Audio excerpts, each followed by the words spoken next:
Hello everyone, this is Akash. Welcome to my YouTube channel. Friends, time बुरा हो या भला बीत जाता है। आखिरकार नेशनल टेस्टिंग एजेंसी ने अपनी पूरी तरफ से तैयारी करके जेईई मेन परीक्षा की तिथि घोषित कर दी है। सुप्रीम कोर्ट द्वारा परीक्षा को स्थगित करने की मांग वाली याचिका भी खारिज कर दी गई है।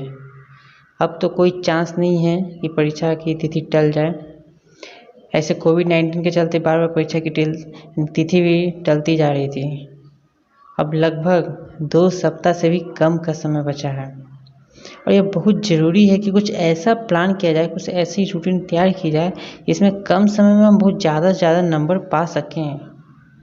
क्योंकि जेईई मेंस का मार्क्स जो है काफ़ी इम्पोर्टेंस रखता है हमारे आईआईटी एडवांस में सम्मिलित होने के लिए, एग्ज़ाम देने के लिए, और साथ ही साथ एक बेस्ट एनआईटी भी हम लोग को मिल सके, like NIT Trichy, Warangal, Kurukshetra, Bangalore etcetera.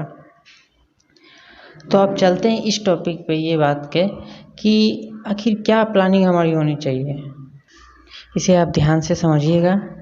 अब कोई भी टॉपिक जो नया हो आप नहीं पढ़िएगा, ठीक है। आप जो भी कुछ पढ़ चुके हैं उसका ही बार बार रिवीजन करना है। रिवीजन करते वक्त इस बात का ध्यान रखना है कि शुरुआती दौर से ही पढ़ते समय जो टॉपिक आसान था उस पर कम और जो टॉपिक कठिन था उस पर ज़्यादा ध्यान दें। सिलेबस में शामिल हर चैप्टर का एक छोटा सा नोट्स बना लें। यह 1 से 2 दिन में ही तैयार हो सकता है। और नोट्स बनाने के दरमियान क्या होगा, आपका सिलेबस के बारे में पूरा पता चल जाएगा, आपका रिवीजन हो जाएगा एक बार, और फिर लास्ट टाइम आप क्या कीजिएगा, एक छोटे पन्ने का नोट्स आप इजीली रिवाइज भी कर सकते हैं। कई ऐसे टॉपिक होते हैं इसमें क्वेश्चन तो बहुत आसान रहता है लेकिन फॉर्मूला बेस्ड क्वेश्चन रहता है, जिसके कारण आप फॉर्मूला नहीं याद कर पाते हैं और आसान क्वेश्चन छूट जाता है।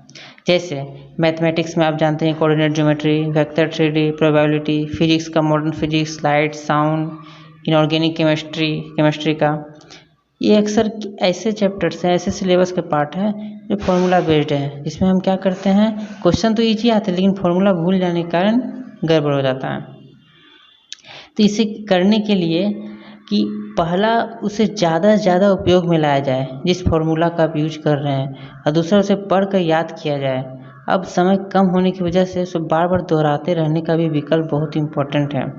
परीक्षा के इस आखिरी समय में मॉक टेस्ट, याद रखिएगा, मॉक टेस्ट या पिछले कुछ वर्षों की परीक्षा के प्रश्नों का हल बहुत ही लाभदायक है। आप बाज़ार से कुछ क्वेश्चन पेपर के सेट खरीद लें, ठीक है, घड़ी को रख के अपने सामने अभ्यास करें कि किस तरह से हम लोग इसको कर सकते हैं। एकदम पूरा लग रहा है कि सही में हम एग्ज़ाम दे रहे हैं, उस तरह से ऐसे आपका कॉन्फिडेंस डेवलप होगा। ऐसे तो मॉक टेस्ट बहुत सारे इंटरनेट पर निःशुल्क भी हैं, आप इसका यूज भी कर सकते हैं ईजिली। रिवीजन बहुत ज़रूरी भी है, इसका रिवीजन भी हो जाएगा आपको, और जब 3-4 दिन बचे तब मॉक टेस्ट बंद कर देना है। परीक्षा जो एग्ज़ाम सेंटर है, ठीक है, समय पर पहुंच जाना है। अब तो 2 घंटा पहले ही पहुंचना, रिपोर्ट करना होगा। मास्क और सैनिटाइज़र हमेशा अपने साथ रखिएगा, एकदम नहीं भूलिएगा। एकदम शांत और खुशी के भाव से एग्ज़ाम सेंटर में प्रवेश कीजिए। एकदम अच्छा से क्वेश्चन को, जो भी क्वेश्चन आपको मिलेगा, एकदम फ्री माइंड होके ध्यान से सब क्वेश्चन को पढ़ना है। फिर अब बात रहता है कि जो क्वेश्चन, अब बहुत सारा क्वेश्चन है, ठीक है, जो फिजिक्स का हो गया, केमिस्ट्री, मैथ का, जो क्वेश्चन आपको लग रहा है कि हम तुरंत पढ़ते साथ सॉल्व हो जाएगा उसको तुरंत सॉल्व कीजिए। जो हल्का मॉडरेट लग रहा है उसमें टिक लगा के आगे बढ़िए, ये हम आगे करेंगे, और जो सबसे हार्ड लग रहा है उसको छोड़ दीजिए, आगे बढ़ते जाइए। जब जितना ईजी क्वेश्चन है आप सॉल्व कर लीजिएगा। आप मान लीजिए 20-30 क्वेश्चन भी सॉल्व कर देते हैं, आप सेफ जोन में चले गए। उसके बाद धीरे धीरे आप फिर जो मॉडरेट आप किए थे वो कीजिए। लास्ट में जब टाइम बचेगा मॉडरेट करने के बाद, तब फिर हार्ड क्वेश्चन में आप टच कीजिएगा। अगर आप अपने एग्ज़ाम सेंटर में धैर्य बनाए रखेंगे तो मैं पूरे यकीन के साथ कह सकता हूँ कि रिजल्ट के दिन आपको बहुत खुशी मिलेगी।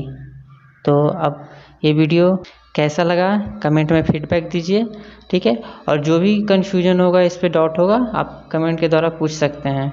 मैंने अपना नंबर भी दे दिया है, क्वेरी कर सकते हैं फ़ोन नंबर के द्वारा। मेरे चैनल को लाइक करें, सब्सक्राइब करें। Thank you.